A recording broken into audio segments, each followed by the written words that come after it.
Heart അറ്റാക്കിൻ്റെ നിശബ്ദ ലക്ഷണങ്ങൾ പലപ്പോഴും നെഞ്ചുവേദന, ശ്വാസം മുട്ടൽ, ക്ഷീണം തുടങ്ങിയ പ്രശ്നങ്ങളുമായാണ് ഹൃദ്രോഗം ബന്ധപ്പെട്ടിരിക്കുന്നത്. എന്നാൽ രോഗലക്ഷണങ്ങൾ ഇല്ലാതെയും ഹൃദ്രോഗം വരാം. രക്തധമനികളിൽ തടസ്സങ്ങൾ ഉണ്ടാകുന്നതിനെക്കുറിച്ച് പലർക്കും മുൻകൂട്ടി അറിയാൻ സാധിക്കാത്തത് അപകടകരമാണ്. ഇത് ഹൃദയാഘാതത്തിനോ പക്ഷാഘാതത്തിനോ കാരണമാകാം. രോഗലക്ഷണങ്ങൾ ഇല്ലാത്തതിനാൽ രോഗം കണ്ടെത്താൻ വൈകുന്നു.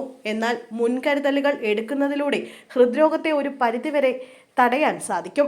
ഹൃദയത്തിലേക്ക് രക്തം കൊണ്ടുപോകുന്ന ധമനികളിൽ തടസ്സമുണ്ടാകുന്നതാണ് ഹൃദ്രോഗത്തിന് പ്രധാന കാരണം. കൊഴുപ്പ്, കൊളസ്ട്രോൾ, മറ്റ് വസ്തുക്കൾ എന്നിവ അടിഞ്ഞുകൂടി ഉണ്ടാകുന്ന പ്ലാക്കാണ് ഈ തടസ്സത്തിന് കാരണം. ഈ അവസ്ഥയെ ആർട്ടിയോരിസ് ക്ലിയോറിസിസ് എന്ന് വിളിക്കുന്നു. ഇത് ഹൃദയത്തിലേക്കും മറ്റ് അവയവങ്ങളിലേക്കുമുള്ള രക്തയോട്ടം കുറയ്ക്കുന്നു. പുകവലി, ഉയർന്ന രക്തസമ്മർദ്ദം, ഉയർന്ന കൊളസ്ട്രോൾ, പ്രമേഹം, പൊണ്ണത്തടി എന്നിവയാണ് ഇതിനുള്ള പ്രധാന കാരണങ്ങൾ. ധമനികളുടെ ഭിത്തികളിൽ കൊഴുപ്പടിഞ്ഞുകൂടി പ്ലാക്ക് ഉണ്ടാക്കുന്നു. ഇത് ധമനികളെ ചുരുക്കുന്നു. ഹൃദയത്തിലേക്കും തലച്ചോറിലേക്കും ആവശ്യമായ രക്തം കിട്ടാതെ വരുന്നു. പലപ്പോഴും രോഗലക്ഷണങ്ങൾ ഇല്ലാത്തതിനാൽ ഇത് കൂടുതൽ അപകടകരമാകുന്നു. ചില ആളുകളിൽ ധമനികൾക്ക് കാര്യമായ തടസ്സമുണ്ടെങ്കിലും രോഗലക്ഷണങ്ങൾ കാണിക്കാറില്ല. രക്തയോട്ടം നിലനിർത്താൻ ശരീരം പുതിയ രക്തക്കുഴലുകൾ ഉണ്ടാക്കുന്നു. ഇതിനെ കൊളാട്രൽ സർക്കുലേഷൻ എന്ന് പറയുന്നു.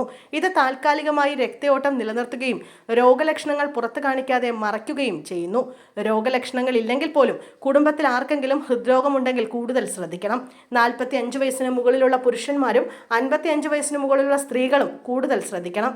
പ്രമേഹമുള്ളവർക്ക് സൈലന്റ് ഇസ്കീമിയ ഉണ്ടാകാൻ സാധ്യത കൂടുതലാണ്. ഈ അവസ്ഥയിൽ ഹൃദയത്തിന് ആവശ്യമായ രക്തം കിട്ടാതെ വരുന്നു. എന്നാൽ വേദന ഉണ്ടാകാറില്ല. രോഗലക്ഷണങ്ങൾ ഇല്ലാത്തവരെ കണ്ടെത്താൻ സ്ക്രീനിംഗ് ടെസ്റ്റുകൾ സഹായിക്കും. Coronary, calcium scoring, stress test, CT angiography തുടങ്ങിയ ടെസ്റ്റുകൾ ഉപയോഗിച്ച് ബ്ലോക്കുകൾ കണ്ടെത്താൻ സാധിക്കും. ജീവിതശൈലിയിൽ മാറ്റങ്ങൾ വരുത്തുന്നതിലൂടെയും മരുന്നുകളിലൂടെയും രോഗം ഗുരുതരമാകുന്നതിന് മുമ്പ് നിയന്ത്രിക്കാൻ സാധിക്കും. ആരോഗ്യകരമായ ജീവിതശൈലി പിന്തുടരുന്നതിലൂടെ ധമനികളിലെ തടസ്സങ്ങൾ തടയാൻ സാധിക്കും. പഴങ്ങൾ, പച്ചക്കറികൾ, ധാന്യങ്ങൾ എന്നിവ അടങ്ങിയ ഭക്ഷണം കഴിക്കുക. പതിവായ വ്യായാമം, ശരീരഭാരം നിയന്ത്രിക്കുക, പുകവലി ഉപേക്ഷിക്കുക, രക്തസമ്മർദ്ദവും കൊളസ്ട്രോളും നിയന്ത്രിക്കുക എന്നിവ പ്രധാനമാണ്.